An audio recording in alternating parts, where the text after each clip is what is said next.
let me actually increase the brightness so that when I see when you start commenting, I can see your comments. Um, yeah, while no one is online, let me situate myself properly. Uh, let me do this. Um, yeah, let me.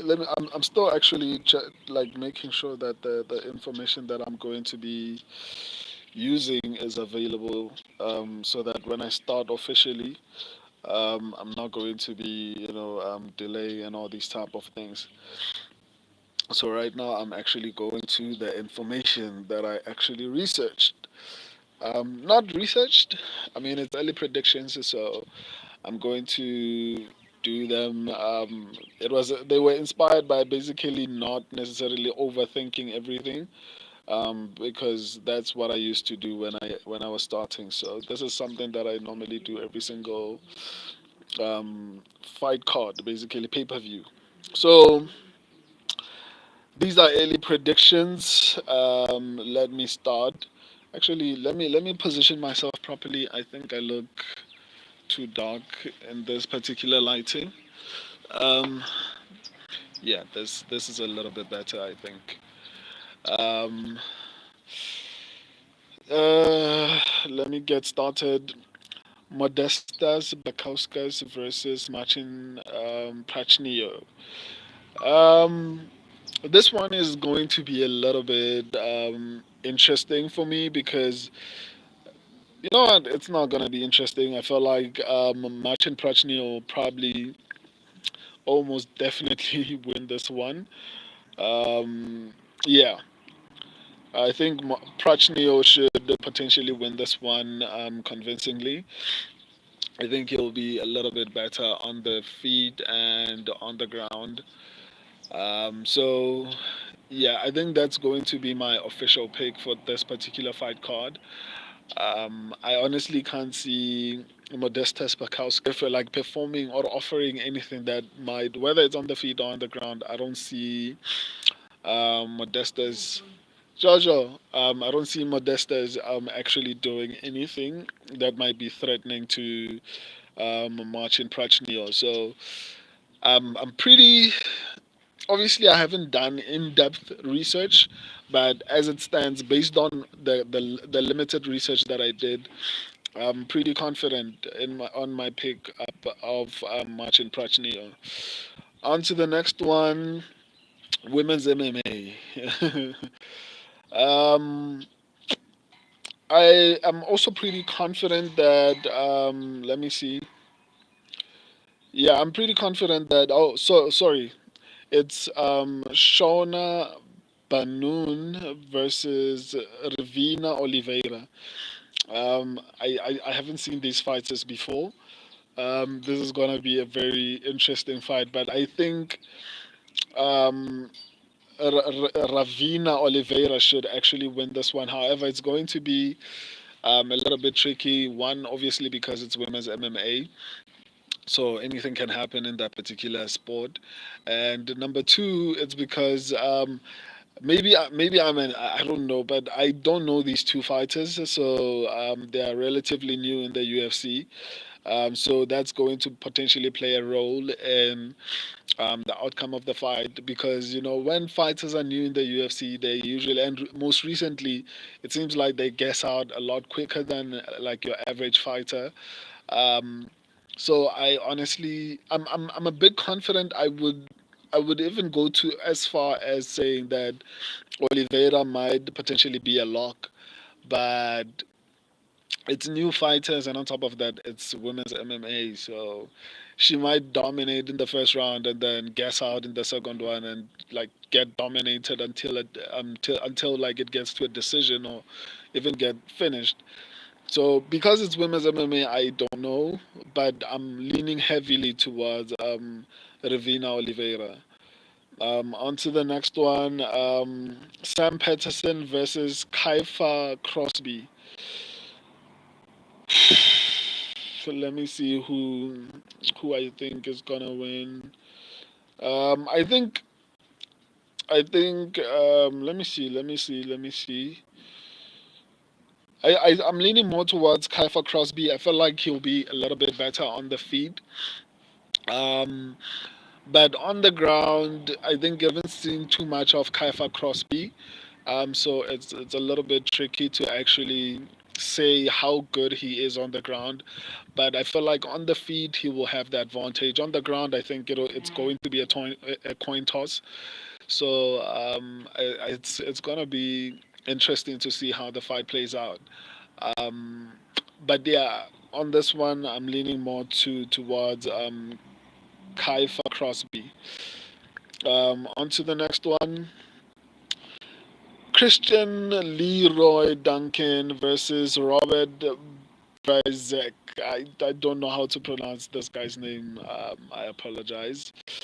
On this one, I'm leaning towards Christian Leroy Duncan. I think he will have the advantage on the feet, a heavy advantage on the feet. And then on the ground, yeah, I'm leaning more toward. I think Christian Leroy Duncan might be. I think he might be a lock, another lock. Um, Obviously, like I said, I would have to do a little bit more in-depth research because right now I just did like average research.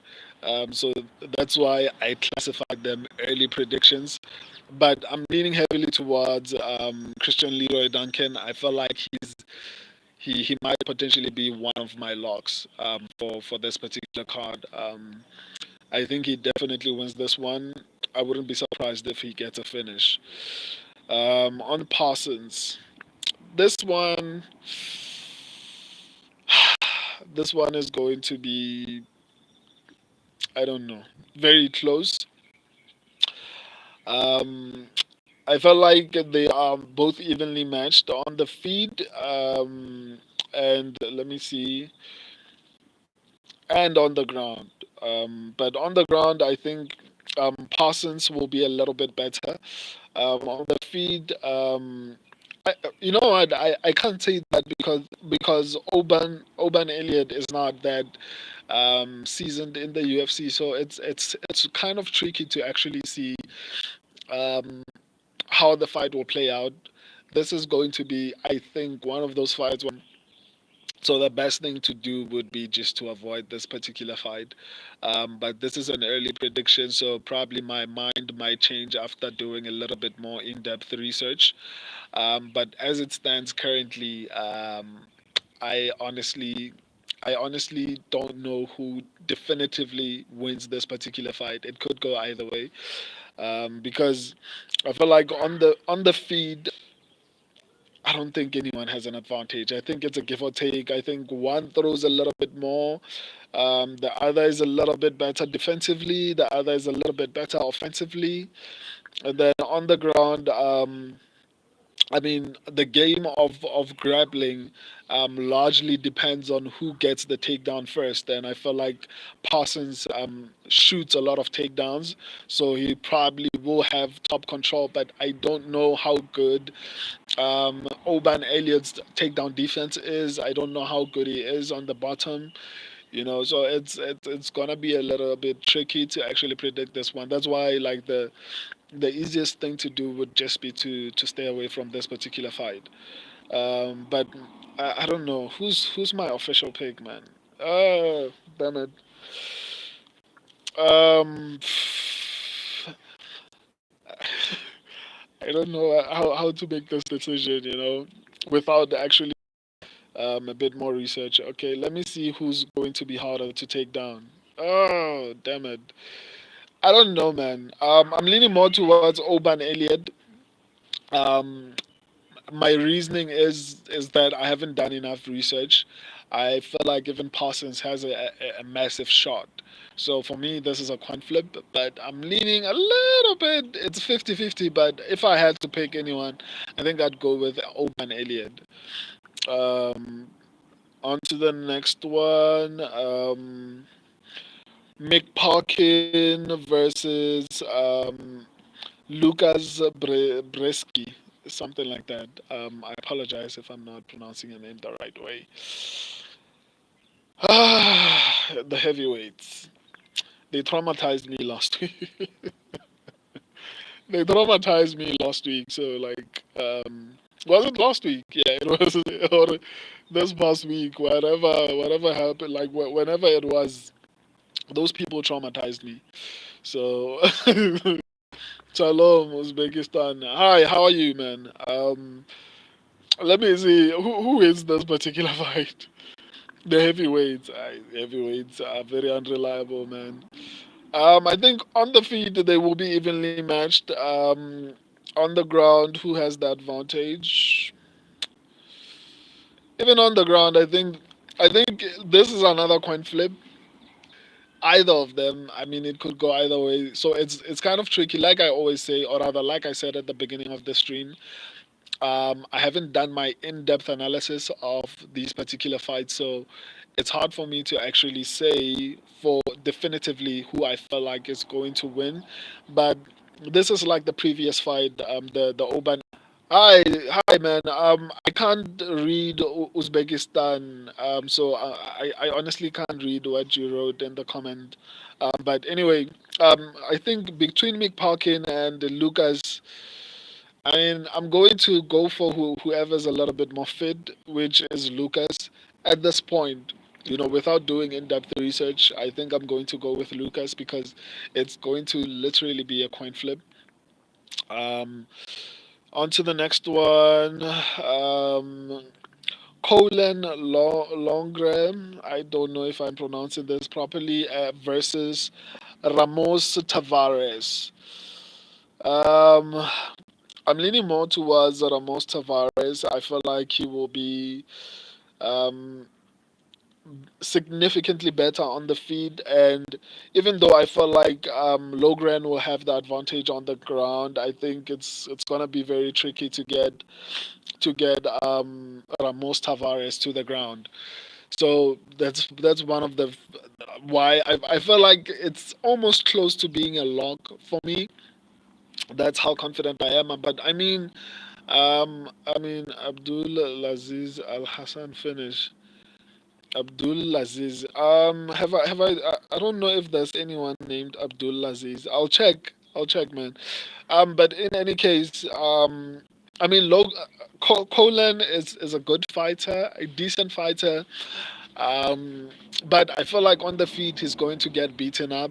He takes it to the ground. However, like I just mentioned, Ramos Tavares is not an easy dude to take down. So I don't see the fight going to the ground and failing horribly.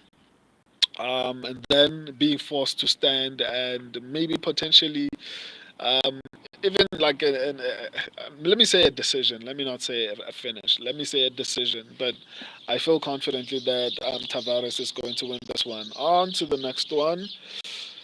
Molly McCann versus Bruna Brazil.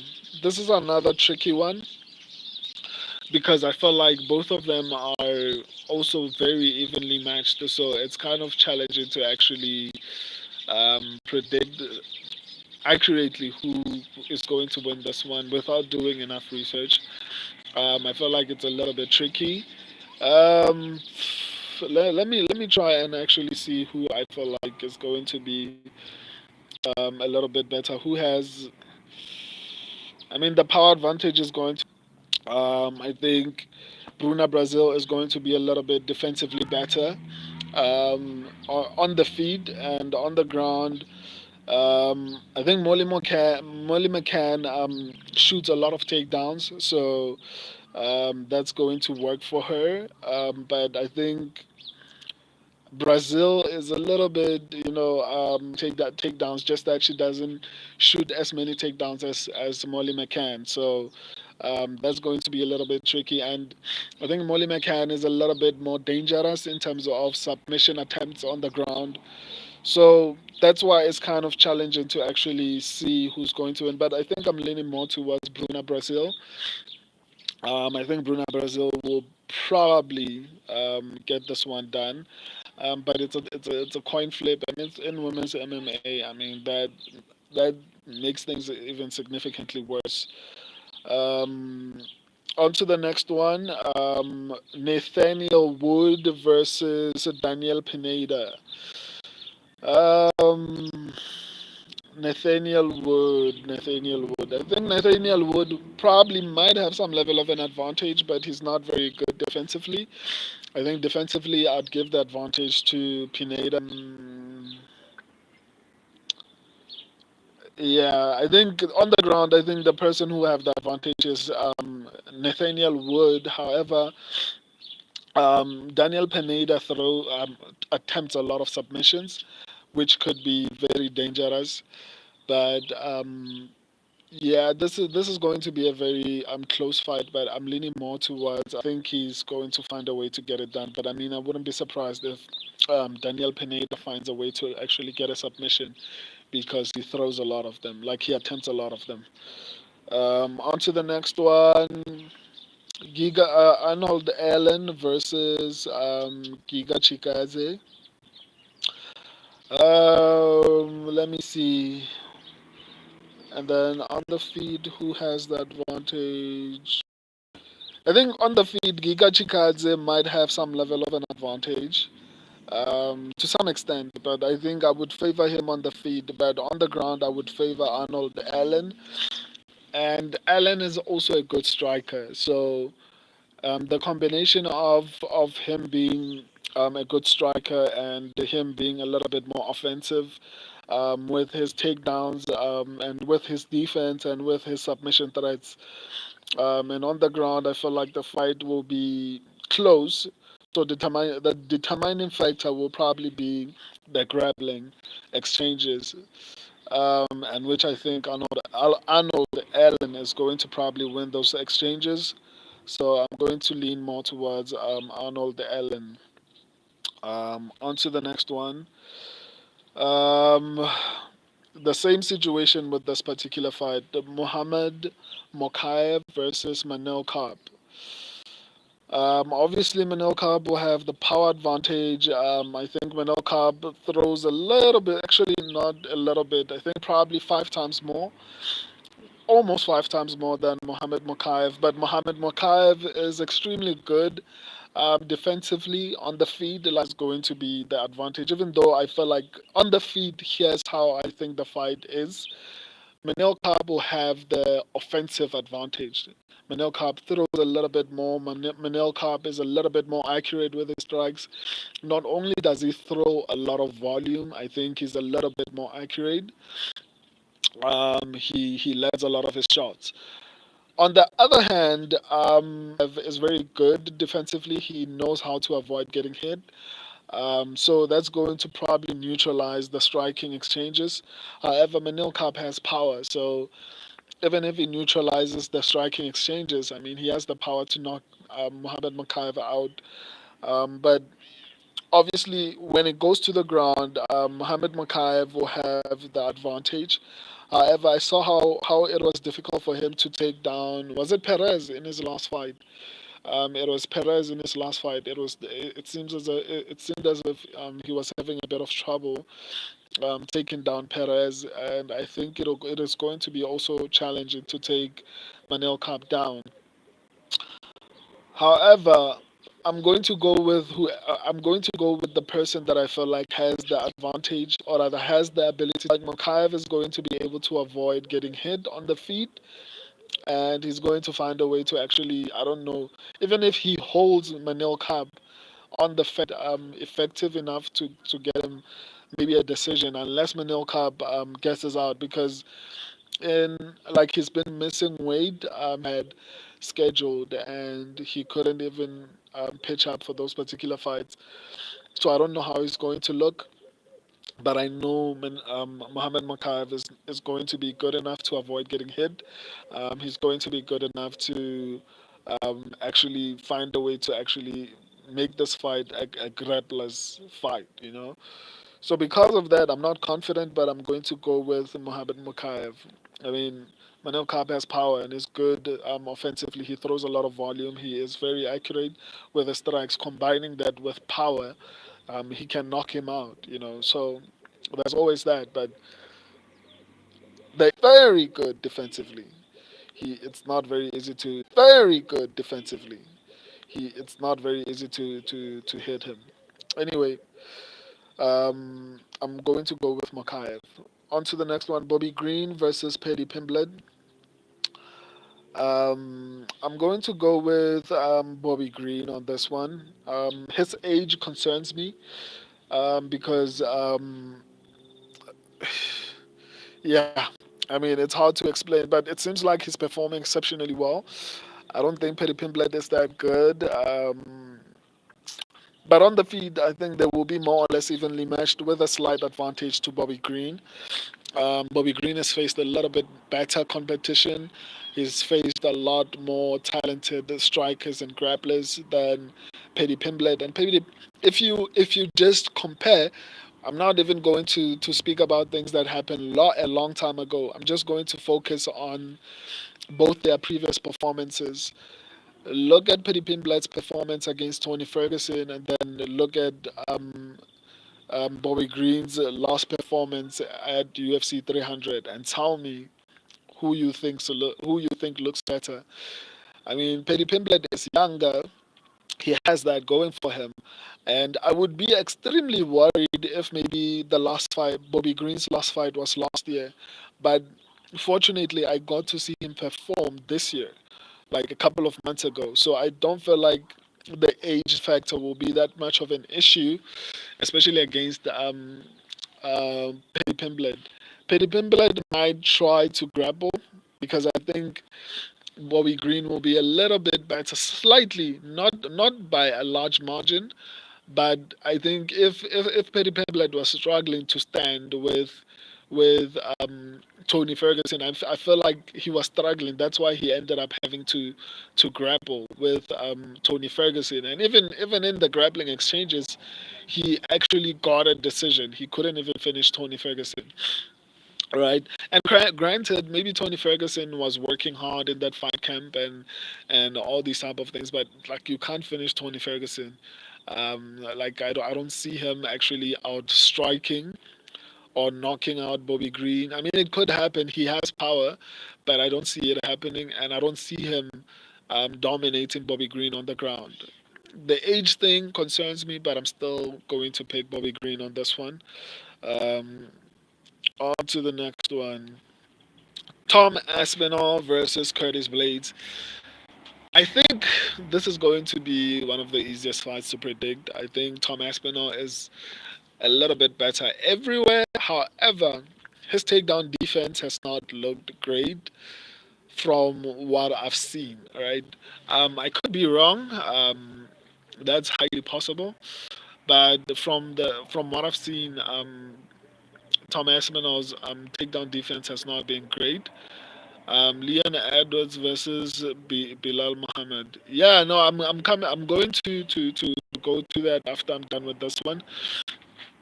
But yeah, long story short, as long as Tom Aspinall can avoid being taken down, I mean, Curtis Blades is good at taking people down, but Curtis Blades, I don't think Curtis Blades has the best fight IQ. I mean, this is the guy who actually tried to strike with Sergey Pavlovich. Why not try to grapple that guy? So Curtis Blades' fight IQ is not that great. So I don't think, even though I'm curious to see how Tom Aspinall's takedown defense will hold up, because in the past it hasn't looked good. Like for me personally, based on what I saw, Tom Aspinall's takedown defense has not been good. I'm hoping that he's improved on that, and it's not gonna be easy for Curtis Blaze to take him down. So officially, I'm going to go with Tom Aspinall, but his takedown defense against the wrestler worries me. But because the wrestler is Curtis Blades, I'm not as worried because Curtis Blades does not have that great of an IQ. I'm sorry to say that. This is based on his previous performances when he chose to strike with a striker when he had the option to actually dominate the fight with wrestling. Why would you do that? And he did that on multiple occasions. Why would you try to strike with a striker instead of using your advantage? Like, it doesn't make sense. It's like Hamza going into a fight and saying, you know what, I'm going to strike with Robert Whittaker. I don't care how good I am on the ground. I'm going to strike with Robert Whittaker. That was Curtis Blade's plan. So for me, that is a sign of low IQ, fight IQ, and I can't trust someone like that to actually use their advantage if they haven't done that in the past. On to the next one, Bilal Muhammad versus Leon Edwards versus Bilal Muhammad. This is another tricky one. Um, because Bilal Muhammad, I think a lot of people forget how good he is because they hate him. He has he reminds me of Dricus Duplessis. Bilal Muhammad reminds me of Dricus Duplessis. He's the kind of guy who is being overlooked by everyone. A lot of people are, especially because they actually Leon Edwards and Bilal Muhammad actually fought before, right? But I feel like Bilal actually learned a lot without losing, right? He had the option to say, my eye was poked, I couldn't proceed, and like he has a legitimate reason for actually not finishing that fight, but without the consequences of losing. Because, yeah, he was losing that fight, but when was that? Since then, Bilal Muhammad has still went on. He was on a streak, but he then went on to beat high-level fighters like who else? Gilbert Burns. Was it Vicente Luque? I think he also beat Vicente Luque. Like he has pretty decent wins since the fight with Leon Edwards. Even though Leon Edwards was winning that fight, I think Bilal Muhammad's striking looked a little bit better in the fight against Gilbert Burns. And I mean, Gilbert Burns is pretty decent on the feet. I mean, he dropped Kamaru Usman, and we know how good Kamaru Usman is on the feet. So I feel like people are overlooking this guy, and I feel like they are doing that that Dricus Duplessis would also pick the Dricus Duplessis to actually beat Sean Strickland. Make this official. Obviously, it's early predictions, but I think he's going to have the advantage on the ground, obviously. But even if the fight stays standing, I think even if he's not technically good, I think he's defensively good enough to survive, and his volume.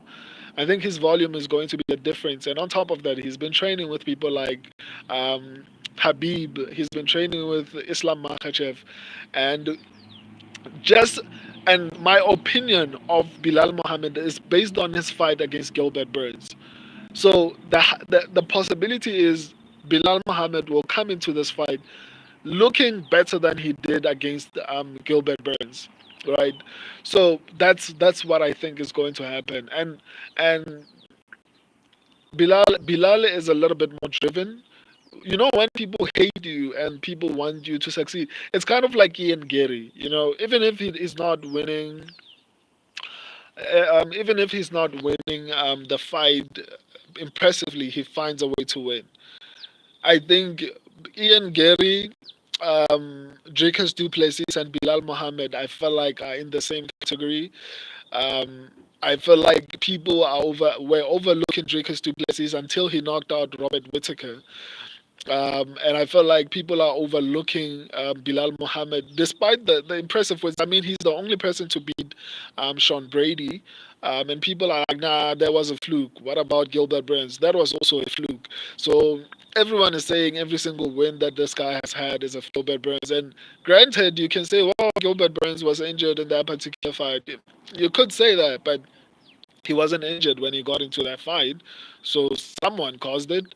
Um, and he managed to actually get a win on short notice against against Gilbert Burns, right? So I think it's an early prediction, but I think based on what I've seen so far, I think my analysis will lean more towards Bilal Mohammed. But I mean, Bilal is like 35 years old. I don't know how much of a run he's going to have because someone said in the comment section that a lot of fighters from welterweight going down have lost championship fights. Um, he said something like 16, 0 and 16. So if you are 35 and fighting for a championship, it seems as if I don't know how accurate this is. I mean, it's one of my subscribers who said this. I haven't verified this, and I also know this from experience that once you hit 35 in MMA, I mean, you start to decline. You might be able to perform really well in the lower rankings or outside the rankings, but at championship level, I mean, look at Volkanovski, look at what do you call him? Kamaru Usman, all these champions conveniently lost their belts around that age.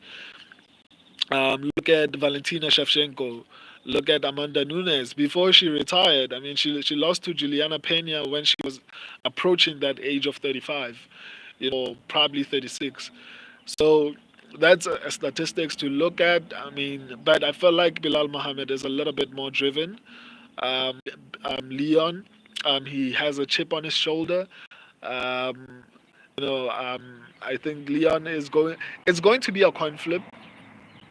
I'm not by any means. I'm not saying that Bilal is going to run through Leon Edwards. For me, it's 50-50. It could go either way, but um, early, without doing sufficient or in-depth research, I'm leaning more towards Bilal Mohammed.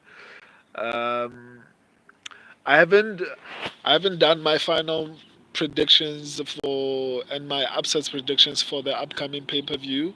Not pay-per-view, fight night. Rosama Yunus versus Tracy Cortez. I'm going to probably do them next week. There are some fights that I'm missing on my I'm not gay, dude. Um, Uh, so I haven't posted. I think I posted about 8 fights in my shorts section. There are some fights that were announced. Right, I don't know when, but I posted them in the community section. So anyone, if you are interested in voting the subscribers pick, you go to the community section on the channel and vote for who you think is going to win. It's interesting. So far, the last time I checked, my subscribers actually feel like Drew Dober is going to be Jin Silva. That's very interesting to me. But I guess we'll just have to wait and see. I haven't done my analysis on that fight, but my subscribers, for whatever reason, maybe the pick might change. I mean, there haven't been that many people that have voted so far, so that pick might change. But it's very interesting to me to see that such a significant portion of my subscribers actually think Drew Dober is going to win. Maybe it's because of the power, maybe it's because of the short notice. I don't know, but yeah, I guess we'll see what I decide when I do my analysis. I'm also going to have an interview with an incredible fighter. He's the double champion in a local promotion in South Africa, the EFC, where Dricus Du Plessis came from. Doing an interview with him. He's going to be headlining an upcoming fight card in South Africa. So hopefully you guys will join me. That guy is super talented. Unfortunately, he's having some visa issues. I remember he told me that he has a deal with PFL, and he was in communication, I think, with the UFC. His name is Ige Kabesa. I think like, that dude is very talented. His mind, when it comes to the sport, I mean, it's no surprise that he's a double champion. He's the bantamweight and lightweight champion. So if you want to see that, I would say I've had a couple of those interviews. Like there's some interview that I did with him in the past, but the quality of his internet was not great. So I'm going to make sure that this time maybe he checks it and everything like that, so that the interview can be great. But his mind, like not to mention his skill, like the dude is incredibly credentialed when it comes to grappling. He's good on the feet. I mean, he finished his last fight in one round. I actually thought it would have lasted significantly longer than that. But he finished this fight in one round, and that was incredibly impressive at championship level. So I think he's one of the guys that I see going into the UFC. Unfortunately, the visa issues are preventing him, because already the last time I spoke to him, he told me I have a deal with PFL, and if you don't see me perform, but again fighting in PFL, just know that it's because of visa issues. So I'm assuming he hasn't been able to fix those issues, which is unfortunate. But I hope he gets into the UFC before he passes his prime. So yeah, join me Sunday. I'm going to be talking to him. Until then, I love and appreciate all of you. Deuces.